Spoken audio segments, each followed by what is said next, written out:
Hello, everyone. So, today we're going to talk about how to think like a millionaire. And what is it about how millionaires think that is different from the middle class? So, when I first got into real estate, I was absolutely adamant that I wanted to be friends with and learn from the very best. And I prayed to God and I manifested before I even went to my first real estate class that this would be His will for us. And just that I prayed and I manifested, it wasn't long at all that we did indeed make friends with some of the top real estate professionals in our industry. But it was very clear to them that we were newbies. And it wasn't just our lack of knowledge about the industry. Um, Seasoned investors could tell we were newbies by the way we talked, the questions we asked, the answers we gave when they asked us questions. We were trying to act like millionaires with middle class mindsets. And why wouldn't we? We grew up middle class. Our parents grew up middle class. We were taught by middle class teachers and college professors. So, how are we supposed to know any different? We didn't. But we did know if we wanted to fit in with our new friends and, more importantly, be taken seriously by them, we had to change our thinking. So, with lots of observations and studying the nuances of several millionaires, this is what we found and have implemented into our daily lives. So, just to be clear, this is my opinion, but I believe there are two types of millionaires. And these are not technical terms, I made them up myself. But one, there is the flaunting millionaire, and two, the generational millionaire. Flaunting millionaires are those got rich quick or new money showboats. They spend it as fast as they make it, and they want everyone to know and see how rich they are. But for this talk, I'm going to focus on the generational millionaires because that's who I wanted to emulate and who I get to be today. So let's dive in. Generational millionaires are fairly careful with their money. We worked hard to get here. We have spent a lot of time and money we didn't necessarily have to get where we are. We try not to make unnecessary expenditures. We're careful about incurring debt. We don't have to have the newest technology or expensive gadgets and widgets. We buy most of our books secondhand, and I will rarely buy anything from a store that charges shipping. I would just rather see our money grow than nickel and dime it away on things that we can't pass on to the next generation. And while we may be frugal, there is one thing millionaires have no problem spending good money on, and that is coaches and mentors. I have a technology therapist, a marketing coach, an NLP coach, a publicity coach, a business coach, and several spiritual advisors. And we would not be where we are without them. We know we can't do it on our own, nor do we even want to. Even millionaires want a fast track on some level, and a good coach, mentor, advisor in every aspect of our lives serves as that fast track. We especially love the coaches that have failed at one point and then came back stronger and better than ever. We get to learn from their mistakes without the pain and embarrassment of failing ourselves. Coaches and mentors are viewed as investments with incredibly valuable returns. I love this one. Millionaires don't want or need validation from others. We don't need to flaunt what we have, and we don't feel the need to impress our friends. There's a reason celebrities like Darren Hardy, Dean Graciosi, and Tony Robbins all wear the exact same outfits all the time. They don't have time to waste thinking about what they're going to wear. They're far too hyper focused on more pressing issues in life. And I especially love celebrities like Adam Sandler that always dress like they're homeless. Here's the thing, they know they have money. They don't care who else knows it or who doesn't. They have a true generational millionaire confidence. And I love that. Millionaires are intentional and consistent about their daily routines. We get up at the same time every morning.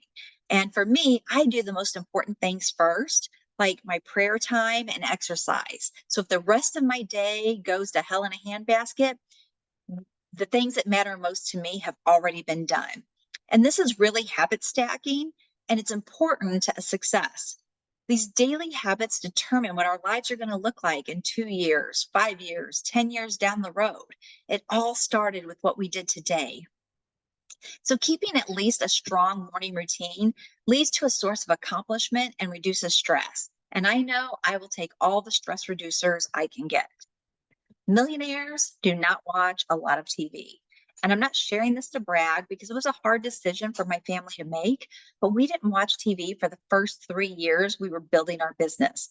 And it's very rare for us to watch TV still. We were and still are constantly in learning and growth mode. And I feel like a true generational millionaire will never feel like they've made it. So we're always listening to podcasts, reading books, going to seminars. And for me, I didn't want to waste what precious brain matter I had left over from college on mindless garbage when we were hungry for true wisdom and knowledge. And if we do need downtime, we're more likely to do an immersive memory maker. Like for me, I love live theater.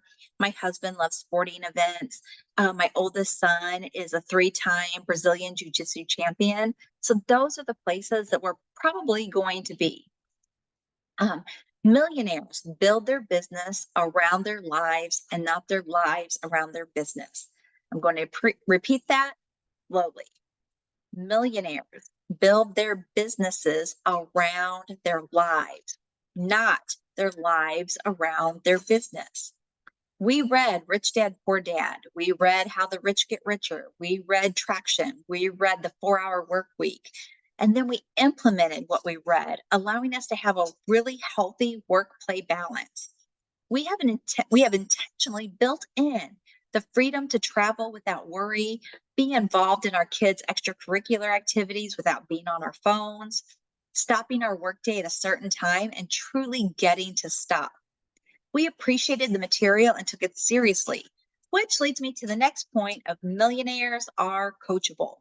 We never presume to know it all, and we don't mind constructive criticism. That strive to always be better, this plays into that, with the caveat that the person giving the criticism has the authority to give it. And assuming that this is the case, generational millionaires will be all ears. We are hungry to learn from those that are in a position to be learned from. We take advice seriously and will meditate on how to improve. On the flip side of that, if it's a middle class mindset friend from school or a crazy family member, their opinion may be listened to, but it is certainly not taken into consideration. Limited mindset people like to criticize to feel better about themselves. Their intentions are to tear down and not build up. And believe me, millionaires know the difference. Millionaires do not waste time. We hate time wasters. And this is definitely something I still struggle with because I do love a good scroll on Facebook. And as frugal as we may be, time is always more important than money. We can always make more money, but we can't make more time. A generational millionaire will not drive across town to save 5 cents on gas, or we're not wasting time clipping coupons or comparing sale ads. That time is better spent learning a new thought process or testing a new algorithm. We don't want to be bothered with small talk, gossip, or what the mainstream media is trying to shove down our throats. We don't care about the Kardashians or the next bachelorette. Our time is too precious, and we would rather spend it talking about investment vehicles, upcoming market trends, and nuggets learned at the latest seminar. Millionaires love to ask each other, "What are you reading?" We love a good uh, needle moving book. Millionaires don't complain. We know in the grand scheme of things, we can't control gas prices. We can't control the interest rates or inflation. So instead of wasting valuable time complaining about it, we're busy thinking about how we're going to offset these expenses with another stream of income. Complaining about who's in office, who voted for what, or why we don't live in a perfect world is not the highest and best use of our time. And frankly, it's just a downer. And we can't keep an abundance mindset while constantly in complaint mode. So, speaking of the abundance mindset, that's exactly what a generational millionaire will have. We think in terms of abundance. We don't want to compete with others. We believe there is enough for all of us. There's a seat at the table for all of us. We think positive thoughts and we expect positive outcomes. We manifest, we meditate, we pray, and we keep calm.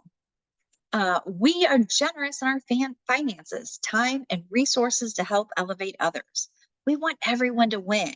And if we can be part of that win, then all the better. Millionaires are not victims. We don't blame others, but we understand that everything is our fault. We have no problem taking responsibility as we see this as a room for growth and moving our needles. We do not have time for any victim mentality.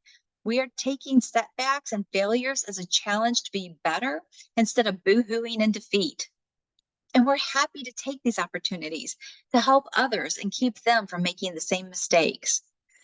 Millionaires keep an open mind while standing firm on their core beliefs. We are open minded. We know being prideful and stuck in belief systems aren't what's going to move us forward. We love to hear respectable, differing perspectives. Our minds can be swayed and with a well founded argument that may be contradictory to what we believe to be true in the past. There are many people far more educated and intelligent than I am. And though I may disagree in the end, I am going to listen, dissect the content, and come to my own conclusion. Generational millionaires are independent thinkers and very unlikely to listen to or read mainstream media outlets. We don't drink the Kool-Aid. Limited mindset people are so stuck in their belief systems, they won't listen and love to resort to name calling or insults to make their case. They will fall on their swords of pride before they allow a new concept in their heads. And we are very careful to limit the time we spend with these closed-minded people, which is a good transition into millionaires are very particular with whom they spend their time and who is in their inner circle. We need and want to be surrounded with people who are going to drive us forward, not hold us back. Remember when I said the limited mindset individuals enjoy tearing people down instead of building them up? They cannot stand to see someone doing better than they are. And these are likely friends and family that have been a part of our lives forever. And it hurts to not be supported by them, but at some point, they have to be distanced from. Negativity and scarcity beliefs cannot live with positivity and abundance. Generational millionaires are only hanging out with people who share those beliefs. And while we may try to onboard our friends and family, those who are not for us cannot be around us. We worked far too hard to be brought back down. So, millionaires do not have financial advisors. I never make a lot of friends when I say this, but it is the truth. We don't want to pay commissions to someone making $100,000 a year at best to gamble our money away for us. Look, I'm not a gambler, but if I was, I would sure want to gamble my own money away myself in Vegas, at least enjoy myself. So remember earlier when I said millionaires will listen to those doing better than we are? Someone making 100K a year isn't doing better than we are. And if financial advisors knew how to make millionaires, wouldn't they be millionaires themselves? And well, they're not. Millionaires know the stock market is risky, and though they may have some funds there, that is certainly not where the bulk of their money is. And also, millionaires don't have traditional 401ks. And while I applaud employers that match contributions, because hey, let's face it, that is free money, and I love free money. But we also know from before that anything gambled is potentially lost. And when that is lost, it doesn't come back. Millionaires are much more likely to actually have a self-directed retirement account. We want to be the boss of our own money, and we want the final say as to where our money is invested and how quickly it grows. So, where is the bulk of our money? Where do we put our money that makes us feel warm and fuzzy and gives us the returns that makes us generational millionaires? Real estate. Millionaires are invested in real estate. 90% of all millionaires have real estate in their portfolios, but we do it without being landlords. Because look, I have far better things to do than plunge toilets at 3 a.m. So while I do still own some rentals, I far and above prefer the multifamily and commercial space, which I would argue is where the millions are truly made. Millionaire investors are either completely passive or they own the buildings and manage a syndication. For me, I prefer the latter. My type A personality runs a tight ship, and it's hard to give that control to others and expect them to have the same ethics Forza Investments has. So, I know not everyone here is a real estate junkie like myself. So, let's break down real quick what exactly a syndication is. A syndication is basically the pooling of funds by investors to buy real estate in exchange for a piece of the profit.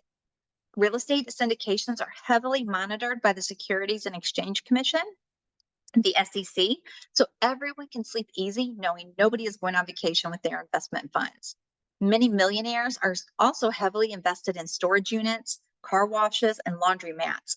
All of these are great cash cows with very little overhead. And with owning commercial properties also comes the advantages of tax breaks. Although the apartments, storage facilities, and others are appreciating assets, they are also considered commercial properties. So things like the roofs, the HVACs, the parking lots, all of that is depreciating and can be written off on taxes through a K1. Millionaires know the more K1s we stack up, the less federal taxes we have to pay, which means more money we get to keep. And that money we get to keep from our cash flowing assets, that's the money we use to pay for our liabilities. It's kind of a millionaire's code that for every liability we have, there should be an equal asset paying for it. Generational millionaires will not waste their actual earnings on boats, cars, or vacations. Our money is invested in cash flowing opportunities, and it's the cash flow that pays for the expensive toys. We ourselves learned fast to invest first and then spend, not spend and save to invest what's left. Millionaires have multiple streams of income. The apartments, the car washes, the laundromats, the storage units I mentioned, they are all a different income source. If one should malfunction, then the others are able to carry it until that malfunction is corrected. And that's why I love multifamily so much. In a 100+ door complex, I can be 75% occupied and still cash flow. I'm not broken if someone moves out and because I have 99 other people paying rent. Diversification is key. Have your money a little bit of everywhere if you can. Keeping all your eggs in one basket is a very dangerous game to play. And trust me, I love a good board game, but don't play with my money. So, over the last 5 years, we have transformed our middle class mindsets that we had for the majority of our lives to a millionaire mindset that wasn't solely about wealth accumulation, but rather a holistic approach to life and success. We've adopted the habits, the attitudes, and belief systems that began to set us apart from the middle class. We gladly embraced our power of persistence, our relentless learning, our unwavering self belief, despite the backlash from family and old friends. We sought opportunities even in the face of adversity, and we were willing to take calculated risks. Most importantly, we cultivated a growth mindset that views challenges as opportunities for personal and financial growth.